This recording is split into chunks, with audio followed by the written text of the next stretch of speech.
The Galactic Concorde's deep-range sensor station had been quiet for 11 cycles when Lieutenant Vale of the Oran species picked up the anomaly. It was not a comet. It was not debris.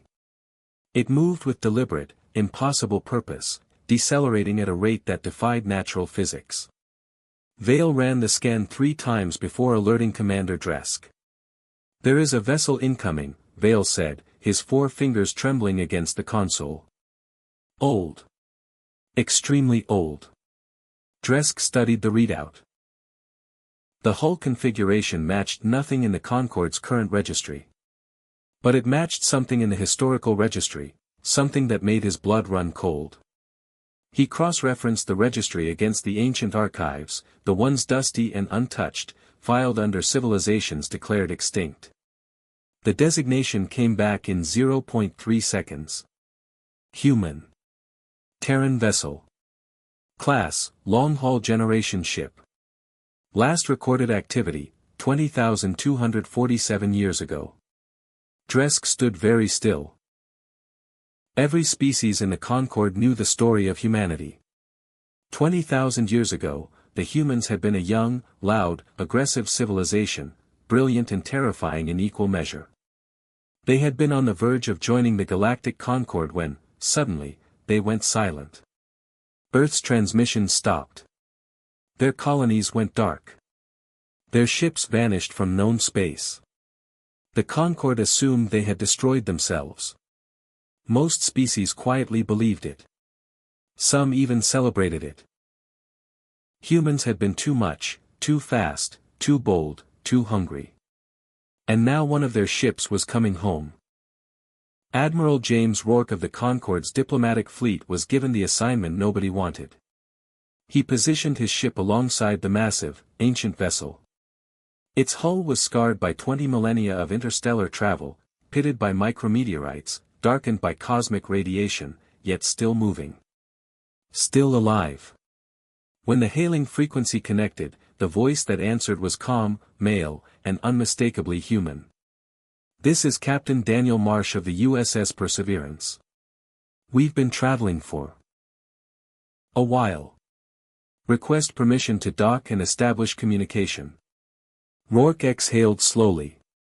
"Captain Marsh. The Galactic Concorde welcomes you. We have many questions." "So do we," Marsh said simply.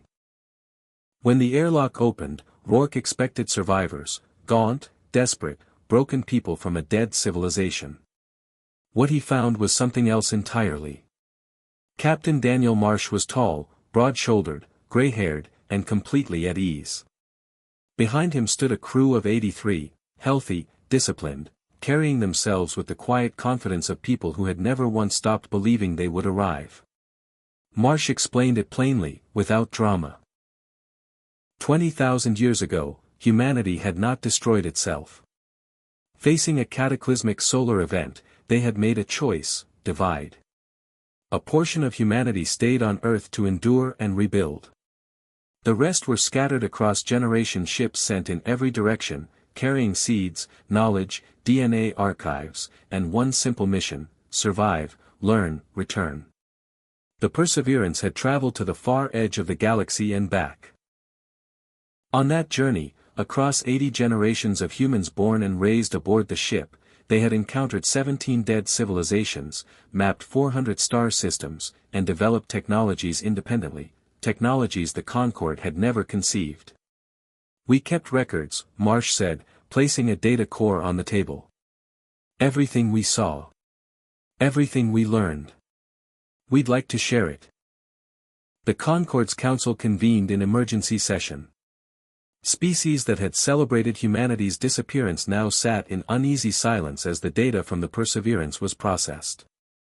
The humans had not come back weak. They had not come back begging. They had returned carrying 20,000 years of uninterrupted, unbroken progress. No political collapses. No resource wars. No extinction.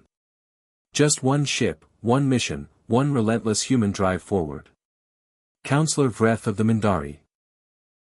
The species that had been most relieved when humanity went silent, leaned toward her aide and whispered, how did they stay unified across 80 generations? The aide pulled up the Perseverance's internal charter. The answer was one line, written by the original crew and never amended. We are not going home to survive. We are going home to prove that we deserve to leave. Captain Daniel Marsh stood at the observation window as the Perseverance entered orbit around a rebuilt, green, thriving Earth.